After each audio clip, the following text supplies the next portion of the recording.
Hi, I'm John Green. This is Crash Course U.S. History, and now that we have a Constitution, it's actually United States history. Today we're going to look at the birth of America's pastime. Nope, Stan, not baseball, not football, not eating, I mean politics, which in America has been adversarial since its very beginnings, despite what the founders wanted.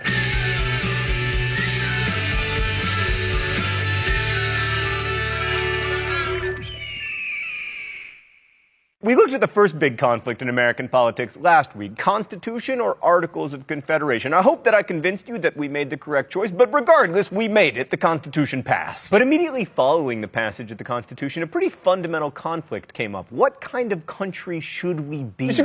Green, the U.S. is supposed to be the policeman of the world and keep all the people in the green parts of not America from hurting themselves. Oh, me from the past. We don't get into that stuff until 1823.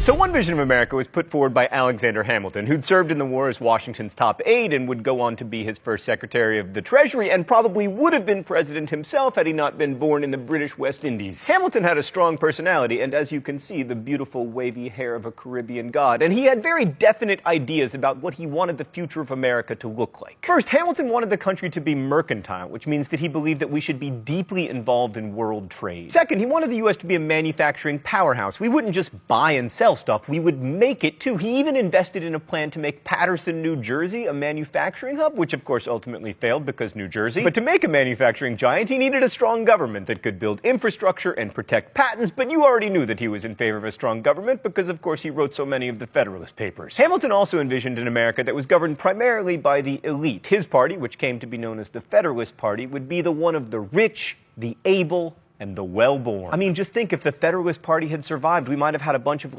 Bushes and Kennedys as president. Hamilton also wanted America to be firmly affiliated with Great Britain, which isn't surprising given his passion for elitism and trade. But there was an opposing view of what America should look like, and it's most associated with Thomas Jefferson. Let's go to the thought bubble. Jefferson wanted an America that was predominantly agrarian, with most people being small-scale, subsistence-level farmers. Maybe they would produce a little surplus for local markets, but certainly not for international consumers. There would be no international trade. And he didn't want manufacturing either. This small-scale local economy could best be served by a small-scale local government. It's not a surprise to find that Jefferson's sympathies lay with the anti-federalists, even though he benefited from the new Constitution a little bit since, he eventually got to be president and everything. Unlike the elitist Hamilton, Jefferson was an avowed Democrat, which meant that he distrusted concentrated power and privilege and believed that the masses could basically govern themselves. To him, government and concentrated economic power were greater threats to liberty than a tyrannical majority. Jefferson was a big fan of the French, and not only because he spent a fair amount of time in Paris as our ambassador there, he also liked the French because they fought with us in the War of Independence against the British, and because after 1789 he liked the way the French treated their aristocrats, that is, brutally. In general, Jefferson and his partisans, who called themselves Republicans, although some current textbooks call them Democratic Republicans just to make things incredibly confusing, preferred France just as the Hamiltonians preferred Britain. And this was a bit of a problem because France and England were pretty much constantly at war between 1740 and 1815. Thanks, Thought Bubble. So linked to these imagined Americas were the questions of how democratic we should be and how much free speech we should have. Jefferson and the Republicans wanted more democracy and more free speech. Well, sort of. I mean, during Washington's presidency, Democratic-Republican societies sprang up, the first opposition political parties, and in 1794, the Democratic-Republican Society of Pennsylvania published an address which made the point that, quote, freedom of thought and a free communication of opinions by speech or through the medium of the press are the safeguards of our liberties. The Federalists, on the other hand, saw too much free speech and democracy as a threat. And from this, it sounds like the Republicans were better Democrats, but it's a lot more complicated than that. I mean, for one thing, many Republicans, including Thomas Jefferson, were slaveholders, and slavery is kind of the opposite of democracy. And for another, many were supporters of the French Revolution, and supporting the French Revolution after 1793 is pretty problematic. Because, as you'll remember from Crash Course World History, Robespierre was guillotining everyone up until the point where he himself was guillotined. Okay, so in the first real American presidential election, there weren't any political parties. There wasn't even a campaign. The election was uncontested, and George Washington won. He didn't even have to run for office. He stood for it. Washington's presidency is important for a number of precedents that he set, including the notion that a president should only serve 2 terms, and the idea that even if he was a general, the president should wear civilian clothing. But he wasn't the real politician. policy brains. Hamilton was. Washington probably wouldn't have called himself a Federalist, but he backed Hamilton's plan for a stronger nation. And to that end, Hamilton began the great American tradition of having a 5-point plan. Point 1, establish the nation's credit worthiness. Hamilton realized that if the new nation wanted to be taken seriously, it had to pay off its debts, most of which had come during the war. And to do this, Hamilton proposed that the U.S. government assume the debts that the states had amassed. Point 2, create a national debt. That's something you don't hear politicians say these days. Hamilton wanted to create new interest-bearing bonds, hoping to give the rich people a stake in our nation's success. Point 3, create a Bank of the United States. This bank would be private and it would turn a profit for its shareholders, but it would hold public funds and issue notes that would circulate as currency, and the bank would definitely be needed to house all the money that was expected to be raised from point 4, a whiskey tax. Then, as now, Americans like to drink, and one sure way to raise money was to set an excise tax on whiskey, which might reduce drinking on the margins or cause people to switch to beer, but what it would definitely do is hurt small farmers, who found the most profitable use of their grain was to distill it into sweet, sweet whiskey. So the whiskey tax really upset small farmers, as we will see in a moment. Point 5, encourage domestic industrial manufacturing by imposing a tariff. For those of you who think the U.S. was founded on free trade principles,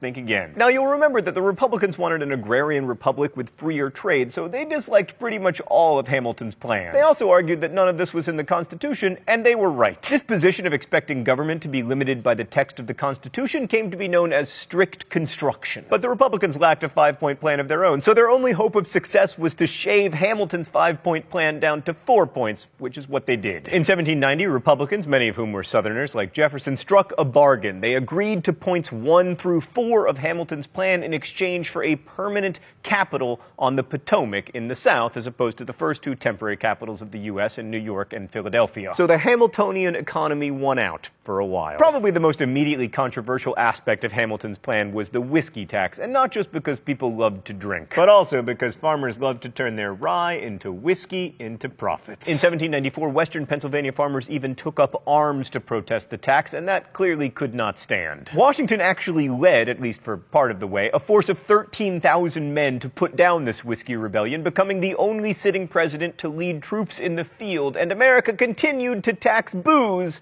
as it does to this day. On the subject of foreign affairs, there was much more agreement. Just kidding. Hamilton wanted the U.S. to have close ties to Britain for commercial reasons, but Britain was perpetually at war with France, with whom the U.S. technically had a perpetual alliance. You know, because they helped us win the American Revolution, they gave us the Statue of Liberty and Marion Cotillard, etc. And the French Revolution made things even more complicated because Republicans liked it, but Federalists, being somewhat conservative and elitist, were afraid of it. This was especially true when French emissary Citizen Genet showed up in 1793 and started hiring American ships to attack British ones. Britain, in response, began impressing American sailors, which sounds fun, but it isn't. It doesn't mean the British sailors wowed Americans with their awesome mermaid tattoos. It means they kidnapped them and forced them to serve in the British Navy. Washington dispatched Secretary of State John Jay to deal with the impressment issue, and he negotiated the boringly named Jay Treaty, which improved trade relations between the U.S. and Britain and said absolutely nothing about impressment or American shipping rights. For the rest of his term, Washington just tried to ignore the problem, thereby inaugurating another presidential tradition, kicking big foreign policy problems down the line for future presidents. By the end of his presidency, George Washington was somewhat disillusioned by politics. His famous call for unity said that with slight shades of difference, you Americans have the same religion, manners, habits, and political principles. Washington warned against the baneful effects of the spirit of party generally, saying that it agitates the community with ill-founded jealousies and false alarms, kindles the animosity of one part against another, foments occasionally riot and insurrection. It opens the door to foreign influence and corruption. Still, by the time the diminutive John Adams took over as the second president, Americans had already divided themselves into 2 groups, elitist Federalists and Republicans, who stood for freedom and equality and... Oh, it's time for the mystery document? The rules here are simple. I guess the author of the mystery document. If I am right, I do not get shocked. If I am wrong, I do get shocked. All right, let's give it a go. Yes, ye lordy, ye haughty sex, our souls are by nature equal to yours. The same breath of God animates, enlivens, and invigorates us. Were we to grant that animal strength proved anything, taking into consideration the accustomed impartiality of nature, we should be induced to imagine that she had invested the female mind with superior strength as an equivalent for the bodily powers of man. But waiving this, however palpable advantage, for equality only, we wish to contend. So the author of the mystery document is a badass woman. So we have here an argument, and a bit of a snarky one, for equality between men and women. All right, I can do this. Elizabeth Cady Stanton is too young, also probably not funny enough. Poor Stan, my official guess is Sarah Grimke. Dang it! Oh. Judith Sargent Murray. Oh, well, you know, as part of the patriarchy, I probably deserve this anyway. So Judith Sargent Murray reminds us that once unleashed, ideas like liberty and equality spread to places where neither the male Federalists nor the male Republicans wanted them to go. But back to Adams. His election in 1796 exposed a big flaw in our electoral system. Because the vice presidency went to whomever had the second highest total number of electoral votes, and that person happened to be Thomas Jefferson, we ended up in a situation where the president and the vice president were on opposite sides of the political spectrum, which was not good. So they changed the Constitution, but not until after the next election, which featured another screw-up. We are awesome at this! Side note, the Electoral College system would continue to misrepresent the will of the American voters, most notably in 1876, 1888, and 2000, but also in every election! Domestically, Adams continued Hamilton's policy, but Adams' presidency is best known for foreign problems. Especially the way Adams' administration totally overreacted to problems with France. Because we were trying to maintain good commercial relationships with England, and England was perpetually at war with France, France ended up in a quasi-war with the United States despite our eternal alliance. They disrupted our shipping, we felt nervous about their increasingly violent revolution, and then, after 3 French emissaries tried to extort a bribe from the US government as part of negotiations, the so-called XYZ affair, because we didn't want to give the names of these bribe-seeking French scoundrels, the American public turned against France somewhat hysterically, as it will. Taking advantage of the hysteria, Adams pushed through the Alien and Sedition Act. The Alien Act lengthened the period of time it took to become a citizen, and the Sedition Act made it a crime to criticize the government. Among the more famous people prosecuted under the Sedition Act was Matthew Lyon, a congressman from Vermont who was jailed for saying that John Adams was maybe not the best president ever. And while in jail, Lyon won re-election to Congress, which might indicate just how popular this law wasn't. It was so unpopular that Virginia and Kentucky's legislatures passed resolutions against it, claiming that it violated Americans' liberties and that state legislatures had the power to overturn or nullify any federal law that they found to violate the Constitution. This whole business of nullification in states' rights, it will return. The Alien and Sedition Acts were allowed to lapse under Jefferson, and they didn't lead to widespread arrests of everyone who called Adams a tyrant or expressed admiration for the French Revolution, and even though they weren't popular, they didn't doom the Federalist Party either, even though no Federalist was elected president after Adams. But the Alien and Sedition Acts and the response to them from Virginia and Kentucky are important because they show us how unsettled American politics were in the first decade of this country's existence. Even something as basic as freedom of speech was up for grabs as America tried to figure out what kind of country it was going to be. That's important to think about when studying American history, but it's also important to think about when looking at new democracies. You might think that Thomas Jefferson winning the presidential election of 1800 settled all this stuff, but it wasn't so simple. It never is, really.